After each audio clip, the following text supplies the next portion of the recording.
Hi, my name's John Chandler. I'm the president of the Springfield Symphony Orchestra. And what that means is I'm a member of the board. I have been for about 10 years.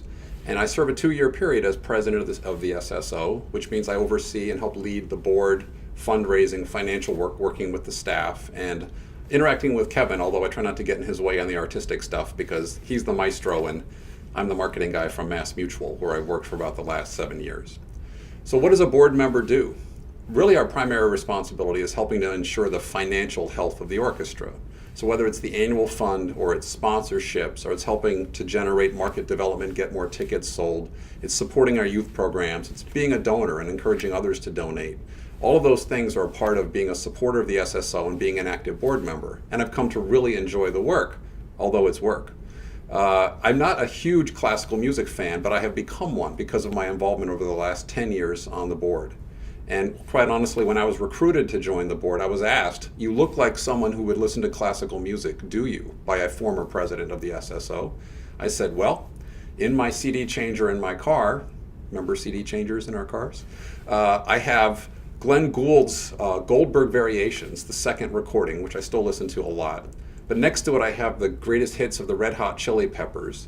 And next to that, I have a Grover Washington Jr. jazz mix. So I guess what I would say is I listen to music and I love music.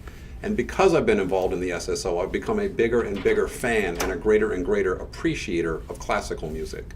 And I guess now that I understand the different periods of classical music, I love the Romantic period. I guess for folks like Beethoven, they just kind of connect with me, maybe because he sounds a little bit like the Red Hot Chili Peppers. That could be what it is. So what do I think about supporting the SSO and going to performances? I love it. There are very few things you get to go to today in Springfield where the audience literally stands up and cheers. Although the Falcons did great last year, we did cheer for them too. It's a great opportunity to be around the musicians, to be around people who really appreciate that something this special can happen in Springfield. Symphony Hall is a beautiful hall to listen to classical music. It was purpose-built for that, to listen to classical music. We have all these great educational outreach programs that reach out into the community in so many ways and help school children who appreciate music and learn about music. Both of my kids grew up in this area and they had an appreciation for music, in part because of the SSO, although they never really pursued their instruments long enough to become musicians. But they both played for a while and had fun with it. And so as I think about the role of the SSO in our community, I think it plays a vital role. It draws a large audience to listen to classical performances. It extends those performances into our schools, into our youth orchestras, into developing the downtown Springfield economy, supporting restaurants and other businesses. And it really is an opportunity for us to rally and have fun while listening to a musical performance that's rare in many cities around the country, a really outstanding orchestra. So for all those reasons, I think the SSO is something worth supporting both personally, but also as a community. And I hope you'll join me in supporting the SSO and getting involved, not just by supporting it financially or becoming a member of our audience, but maybe even becoming someone who works on the board and gets involved in our volunteer committees.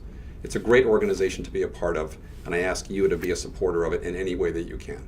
I'm the Chief Marketing Officer for Mass Mutual, so 98.7% of my time is spent working. That's just a reality.